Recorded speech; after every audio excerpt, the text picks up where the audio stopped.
Benoît Grison, bonjour. Bonjour. Votre livre, Les portes de la perception animale chez Delachaux-Niestlé, bourré d'informations sur les animaux.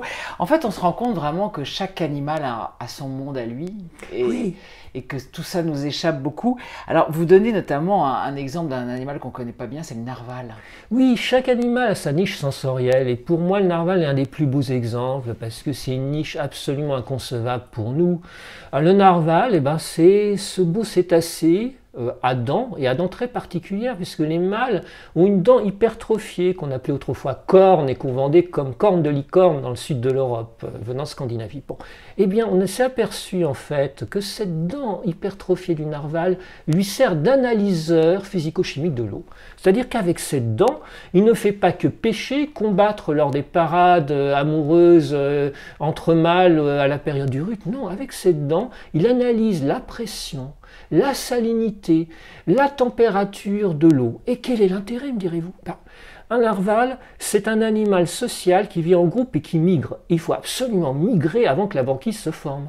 Et grâce à ce détecteur, cet analyseur physico-chimique qu'est sa dent, eh bien, il peut anticiper cognitivement l'information de la glace et donner, pour ceux qui dirigent le groupe, le signal du départ. Et on suppose même, fait tout à fait extraordinaire, que cette même dent serait aussi un senseur qui aiderait au rapprochement des sexes, puisque chez les mâles, cette dent serait sensible à la concentration d'hormones sexuelles des femelles au moment des chaleurs. Voilà. C'est incroyable. Incroyable. De toute façon, sur les poissons, on découvre des choses extraordinaires, notamment dans les sens, quand vous parlez des sens électromagnétiques, etc., ils ont entre eux une espèce de communication si on sort électrique. des mammifères marins qui illustrent superbement le narval à mon avis, et qu'on rentre dans le monde des poissons, on s'aperçoit que les poissons ont aussi une cognition très développée, contrairement à ce qu'on pensait avant, une perception incroyable. Il y a certains poissons qui, au niveau de la perception colorée, et non pas 3 types de cônes, c'est-à-dire de photorécepteurs de couleurs comme nous, êtres humains, mais 4. Bon, les poissons sont capables de faire des migrations sur le champ électromagnétique terrestre. C'est le cas par exemple des requins marteaux, dont les têtes bizarres en forme de marteau, qui leur ont donné leur nom vernaculaire, cachent en fait des électrorécepteurs et des organes qui sont sensibles aux variations du champ magnétique terrestre. Et comme le champ magnétique terrestre varie selon les latitudes, eh bien ces animaux-là peuvent migrer.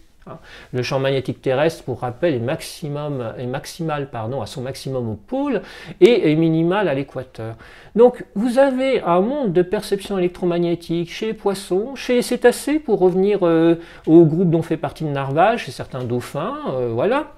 On a un monde de perception électromagnétique tout à fait fascinant. Chez les tortues marines aussi. Par exemple la tortue verte.